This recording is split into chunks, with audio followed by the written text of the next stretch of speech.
ஒரு அடர்ந்த காட்டுப்பகுதியில் ஒரு ஐயர் சாமிக்கிட்ட மன்னிப்பு கேட்டுக்கிட்டு இருந்தார்.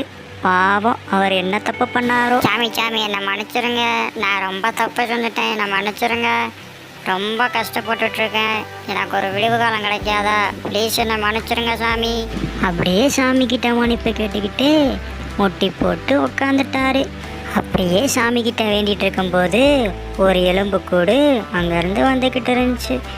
அவரும் கண்டுக்காத மணிக்கு பார்க்கவே இல்லை. திடீர்னு அந்த எலும்புக்கூடு பக்கத்தில் வந்து பேச ஆரம்பிச்சிருச்சு. ஐயோ ஐயரு, இது ஏன் இடம்யா, நீ வாட்டுக்கு வந்த என்னையா பட்டா போட்டுக்கிட்டு இருக்கியா, என்னையா பண்ணுற, உயிரோடு இருக்கும் போது கூட சும்மா விடல, இப்போ எலும்பு கூட இருக்கேன், அப்பயுமா வந்து என்ன பண்ணுறியா, ஐயோ உன்னே தாயா காது ஏற்குதா இல்லையா.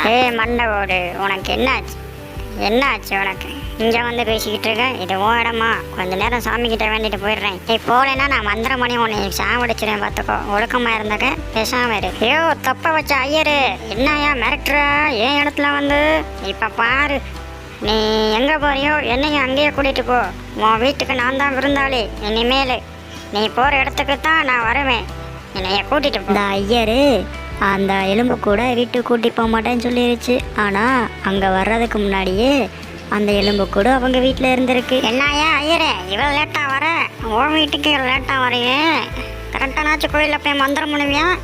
ஐயோ வாயா இந்த கிளவி யாரியா, அப்போ இந்த சோகமாக உட்காந்துருக்கு, என்ன கேளியா பாவத்தை. எலும்புக்கூடு இப்படி சொன்னதுக்கு ஐயர் சொன்னார், மண்டவோட இங்கே எதுக்கு வந்திருக்கு, போ வெளியே, இங்கே எதுக்கு எங்கள் வீட்டில் வந்து சோஃபாவுக்கிட்டே உட்காந்துருக்கேன், ஒழுக்கமாக ஓடிடு.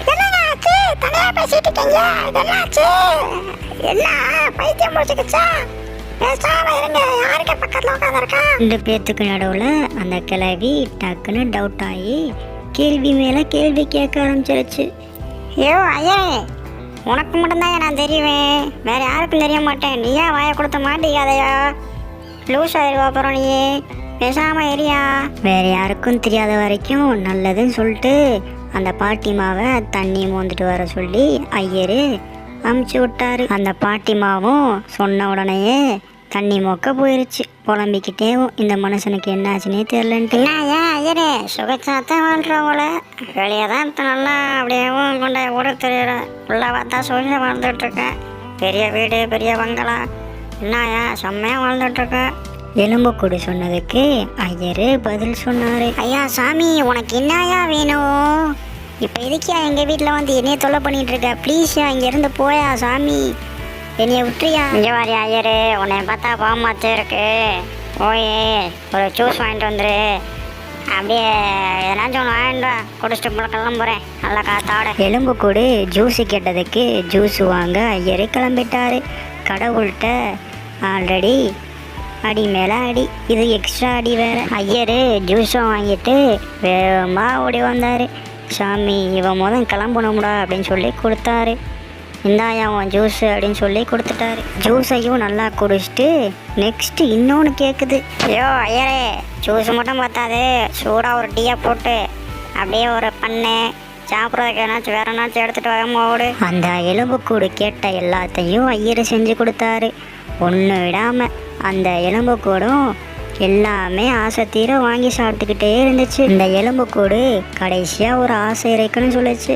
என்னோட தங்கச்சி பையை மட்டும் கண்டுபிடிச்சி கொடுத்துரு, உன் வீட்டை விட்டு நான் வெளியே போயிடுறேன் அப்படின்னு சொல்லிச்சு. அந்த ஐயர் அந்த தங்கச்சி பையவும் ஈஸியாக கண்டுபிடிச்சி கொடுத்தாரு. என்னம்மா ஓட்டப்பல்லு, நீ தான் என் தங்கச்சியா, ஆனால் ஆளை பார்த்தா ஏன் சைஸுக்கும் ஓ சைஸுக்கும் ஒன்றும் பொருத்தமில்லையாமா, நீ தான் என் தங்கச்சியா, உண்மையை சொல்லுமா. என்ன பண்ண, நான் தானே உன் தங்கச்சி, இது கூட நான் மறந்துட்டேன், என்னை வைக்காத, நான் தானே உன் தங்கச்சி. இவங்க 2 பேர்த்துக்கு இடையில ஐயர் வேற ஒரு டெஸ்ட் வச்சாரு. சரி 2 பேரும் சந்திச்சிட்டீங்க, வாங்க உங்க 2 பேர்த்துக்கும் கல்யாணம் பண்ணி வைக்கிறேன், வாங்க போவோம். ஐயோ கூறு கேட்ட மெண்டல் ஐயரே, நான் தங்கச்சின்னு சொல்கிறேன், திருப்பியும் பாரு, கல்யாணம் பண்ணி வைங்க, ரூசோண்டா பேசிட்டு இருக்கா. ஐயோ ஐயரு, சப்ஸ்கிரைப் பண்ணிடுங்க, நான் வரேன். ஒரு சின்ன கூட்டு குடும்பத்தில் அப்பா அம்மா அக்கா தம்பின்ட்டு 4 பேர் வாழ்ந்து வந்தாங்க. ஒரு நாள் தம்பி அக்கா கிட்ட ஸ்கூலுக்கு போக மாட்டேன்ட்டு சொல்லி ஒரு ஐடியா கேட்டுக்கிட்டு இருந்தான். நாளைக்கு எப்படின்னா ஸ்கூலில் லீவ் போடணும்க்கா, ஏபிசிடி மேம் டெஸ்ட் சொல்லியிருக்காங்கக்கா. டெஸ்ட்டில் முட்டை மார்க் எடுத்தா நான் படிக்கவே இல்லைக்கா, பயமாக இருக்குக்கா. முட்டை மார்க் எடுத்தா அடிப்பாங்கக்கா. எப்படினாச்சும் லீவ் போட்டுனுக்கா, என்னாச்சும் ஐடியா சொல்லுக்கா. தம்பிக்காரன் ஐடியா கேட்டதுக்கு அக்கா ஒரு ஐடியா சொன்னா. Yes, I have one idea. But நீ அதை கரெக்டாக பண்ணுவியா என்னன்னு தெரியலையே. சரி, இருந்தாலும் நான் சொல்கிறேன். நீ காலையில் வேகமாக எழுந்திரிச்சு உன்னோட யூனிஃபார்மை எடுத்து துணியில் முக்கி வச்சிரு. அம்மா அப்பா எல்லாமே எந்திரிக்கிறதுக்கு முன்னாடி டக்குனு அதை பண்ணிடணும், சரியா? மறக்காமல். அப்போ உன்னை ஸ்கூலுக்கு போக வைக்க மாட்டான், யூனிஃபார்ம் நனைஞ்சிருக்குன்னு சொல்லி. அக்கா சொன்ன ஐடியா நல்லா இருக்கு. இருந்தாலும் அப்பா கிட்ட ஒரு ஐடியா கேட்டுக்கலான்ட்டு அப்பா கிட்ட போய் ஸ்கூல் லீவ் போடவான்னு கேட்டேன். எப்போ ஸ்கூல் லீவை போடாவாப்பா இன்னைக்கு? நீ காய்ச்சி அடிக்கிற மணிக்கு இருக்கு, லீவை போட்டுருவாப்பா. நீயே சொல்லுப்பா ப்ளீஸ்ப்பா, இன்னைக்கு ஒரு நாள் மட்டும் லீவ் போடுறேன்ப்பா. லீவ் போடமான்னு அப்பாட்ட கேட்டதுக்கு அப்பா இப்படி சொன்னார். தம்பி, எது இருந்தாலும் உங்கள் அம்மாட்ட போய் கேளுப்பா, என்கிட்ட கேட்காதப்பா. அம்மா எது சொல்லுதோ அதை கரெக்டாக இருக்கும். என்ன அப்பா இப்படி சொல்லிட்டாரு அப்படின்னு சொல்லி யோசிக்க ஆரம்பித்தான். அம்மாட்ட கேட்டால் அம்மாட்ட செருப்படி தான் உலகம் அப்படின்னு சொல்லிட்டு அக்காவோட ஐடியாவே யூஸ் பண்ணலான்ட்டு முடிவு செஞ்சான். பேசாமல் நாளைக்கு காலைல வெள்ளனா எழுந்திரிச்சு நம்ம யூனிஃபார்மை எடுத்து தண்ணியில் முக்கி வச்சிட வேண்டியதுதான்.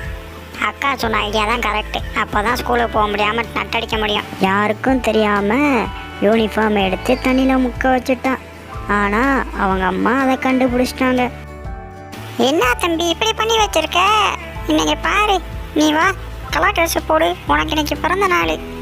உனக்கு பிறந்த நாளை சொல்லி ஸ்கூலில் போய் கொட்டுட்டு வரவா. கலர் ட்ரெஸ் போட்டுக்க. யூனிஃபார்ம் இல்லைன்னா ஸ்கூலுக்கு போக முடியாதா? யார் சொன்னா? அவங்க அம்மா திடீர்னு ஒரு ட்விஸ்ட் வச்சிட்டாங்க. கடைசியாக ஸ்கூலுக்கு போயிட்டான். தம்பி இந்த மணிக்கு செஞ்சனால அம்மாட்ட அடியும் வாங்கினா, ஸ்கூலுக்கும் போயிட்டான். அதனால் இனிமேல் வந்து கரெக்டாக படிக்க ஆரம்பித்தான். கரெக்டாக ஸ்கூலுக்கு போனான். கரெக்டாக அம்மா சொல்கிறத கேட்டான். எதாக இருந்தாலும் அம்மா கிட்டேயே கேட்டு எல்லாமே பண்ணான். எந்த ஒரு தப்பும் பண்ணலை. அதனால் நீங்களும் எந்த ஒரு தப்பும் பண்ணாமல் ஒழுக்கமாக இருக்கணும். சப்ஸ்கிரைப் பண்ணிடுங்க. நான் வரேன்.